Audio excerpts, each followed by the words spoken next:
വന്ദനം. ഹലോ ഉണ്ണിയേട്ടാ, വാങ്ങിയോ? ആ മോന് കാർ മതി, അപ്പൂന് JCB മറക്കല്ലേ. മോക്ക് ചോക്ലേറ്റ് അതും വലുത്, ഇല്ലെങ്കിൽ അറിയാലോ ഞാൻ പറഞ്ഞു തരണ്ടല്ലോ. ആ ഞാൻ റെഡിയായി, നിങ്ങൾ വേഗം വന്നാ മതി, നമുക്ക് വേഗം പോവാം. ആ നീനേച്ചി, നീനേച്ച് മക്കളെ കാണാൻ പോവാ.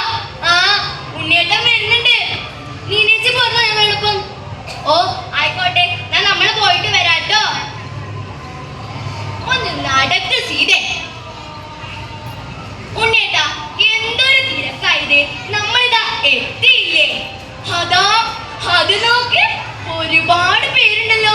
എല്ലാവരും നമുക്ക് മുമ്പ് എത്തിയോ? വേഗം വാ, നമുക്ക് മക്കളെ കാണാം. മക്കളെ, അപ്പോ ചക്കി അമ്മ വന്നിട്ടുണ്ടടാ.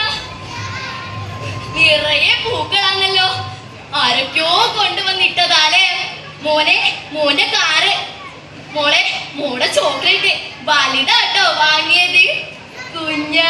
കുഞ്ഞന്റെ JCB ഇഷ്ടായിടാ മക്കൾക്ക്. മക്കളെ, അമ്മ വിളിക്കുന്ന കേൾക്കുന്നുണ്ടോ നിങ്ങള്?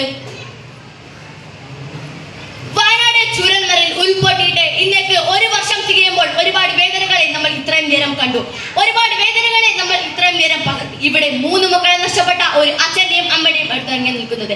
നമുക്ക് അവരുടെ വിശേഷങ്ങൾ ചോദിച്ചറിയാം. എന്താ ചോദിച്ചത്? ഞങ്ങളുടെ വിശേഷങ്ങളോ? ഓ വേദന, ഞങ്ങളുടെ വേദന പറയണല്ലേ. പക്ഷെ നിങ്ങളുടെ ഫോട്ടോയ്ക്കോ നിങ്ങളുടെ വാക്കുകൾക്കോ ഞങ്ങളുടെ വേദന പറയാൻ പറ്റുമോ? ആർക്കെങ്കിലും ആരുടെങ്കിലും വേദന ഒന്ന് പകുത്തു കൊടുക്കാൻ പറ്റുമോ? ഇല്ല, അത് അനുഭവിക്കണം, നെഞ്ചിൽ വെച്ച് അനുഭവിക്കണം, എന്നാലേ ആ വേദനയുടെ ആയം മനസ്സിലാവും. ചേട്ടന് മക്കളുണ്ടോ? എനിക്കുണ്ടായിരുന്നു 3 മക്കള്. എന്റെ മക്കൾ എവിടെയോ? ഇവിടെ എന്റെ പൊന്നോമന മക്കളാ. 3 മക്കളെ നഷ്ടപ്പെട്ട ഒരു അമ്മയാ ഞാൻ. അതേപോലെ എന്റെ പ്രിയപ്പെട്ടവർ നഷ്ടപ്പെട്ടവരാ ഈ കൂടി നിൽക്കുന്നവരൊക്കെ. ഒരിത്തിരി പൂവിൽ അല്ലെങ്കിൽ അവർക്ക് ഇഷ്ടപ്പെട്ടതെല്ലാം സമ്പാദിച്ചിട്ട് എന്ത് സന്തോഷത്തോടെയാ ഞങ്ങള് തിരിച്ചു പോവേണ്ടത്. കാലം 1 വർഷമെന്ന് നിങ്ങളൊക്കെ കൊട്ടിക്കൊച്ചിച്ച് പറയുന്നില്ലേ? നിങ്ങൾക്കറിയോ, വേണ്ടവർക്ക് ഭ്രാന്ത് കൊടുക്കില്ല, മറവി കൊടുക്കില്ല. കാലം കഴിയുന്തോറും, ദിവസം കൂടുന്തോറും ഞങ്ങളുടെ വേദന കൂടി വരുന്ന, ഞങ്ങളുടെ ഓർമ്മകൾ കൂടി വരുന്ന, മക്കളില്ലാത്ത 1 വർഷം എന്തിനാണ് ഈശ്വരൻ ആയുസ് തന്നെന്നറിയില്ല. ഇങ്ങനെ ഒരുങ്ങി ജീവിക്കാനോ? മക്കളെ നഷ്ടപ്പെട്ട മാതാപിതാക്കളുടെ വേദന അറിയോ നിങ്ങൾക്ക്? മാതാപിതാക്കളെ നഷ്ടപ്പെട്ട മക്കളുടെ വേദന അറിയോ നിങ്ങൾക്ക്? പ്രിയപ്പെട്ടവർ നഷ്ടപ്പെട്ടവരുടെ വേദന അറിയോ നിങ്ങൾക്ക്? പറയുന്നവർക്ക് പറയാം, എഴുതുന്നവർക്ക് എഴുതാം, പകർത്തുന്നവർക്ക് പകർത്താം. പക്ഷെ അനുഭവിക്കുന്നവർക്ക് സ്വന്തം കയ്യിൽ രക്ഷിക്കാൻ പറ്റാതെ ഓർന്നു പോയതാ എന്റെ പൊന്നോമന മക്കള്. അമ്മേ എന്നവർ അലറി വിളിച്ചിട്ട് എനിക്കൊന്നും ചെയ്യാൻ പറ്റിയില്ല.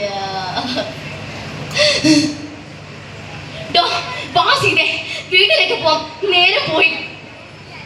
ഉണ്ണേട്ടാ, നമ്മൾ എങ്ങനെയാ വീട്ടിലേക്ക് പോവുക? നമ്മുടെ മക്കളെ തനിച്ചാക്കിട്ട് എങ്ങനെയാ ഉണ്ണേട്ടാ നമ്മള് വീട്ടിലേക്ക് പോവുക? നിങ്ങൾക്കറിയോ, ഞങ്ങളൊന്ന് കിടന്നുറങ്ങിയിട്ട് എത്ര കാലായിന്നറിയോ? നിങ്ങൾക്കറിയോ, നമ്മൾ വലിയ വീട് കെട്ടും, കാറ് വാങ്ങും, സ്ഥലം ഉണ്ടാക്കും, നല്ല വസ്ത്രങ്ങളിടും, നമ്മളെ പത്രാസ് മുഴുവൻ കാണിക്കും. പക്ഷേ പ്രകൃതി ഒന്ന് ഒരുങ്ങി ഉറപ്പുറപ്പെട്ടാല് കൊണ്ടുപോകും എല്ലാം. 1 നിമിഷം കൊണ്ട് നഷ്ടപ്പെട്ടതെല്ലാം നമുക്ക് തിരിച്ചെടുക്കാം. പക്ഷേ നമ്മുടെ പ്രിയപ്പെട്ടവരുടെ ജീവൻ തിരിച്ചു കിട്ടുമോ? ഇല്ല, ഞാൻ കരയില്ല. അമ്മയുടെ കണ്ണു നിറയുന്നത് എന്റെ മക്കൾക്ക് ഇഷ്ടല്ല. ഉറങ്ങിക്കോ മക്കളെ, പോവാ, ഉറങ്ങിക്കോ. അമ്മയുടെ മനസ്സ് നിങ്ങളുടെ കൂടെ ഉണ്ടാവും. ഉറങ്ങിക്കോ മക്കളെ, ഉറങ്ങിക്കോ. അമ്മയുടെ മനസ്സ് നിങ്ങളുടെ കൂടെ ഉണ്ടാവും. ഉറങ്ങിക്കോ. ഈശ്വര, ഇനിയൊരു ദുരന്തം ആർക്കും കൊടുക്കല്ലേ. ഇനിയൊരു അമ്മയുടെ കണ്ണീരെ ഭൂമി പതിക്കല്ലേ. നന്ദി, നമസ്കാരം.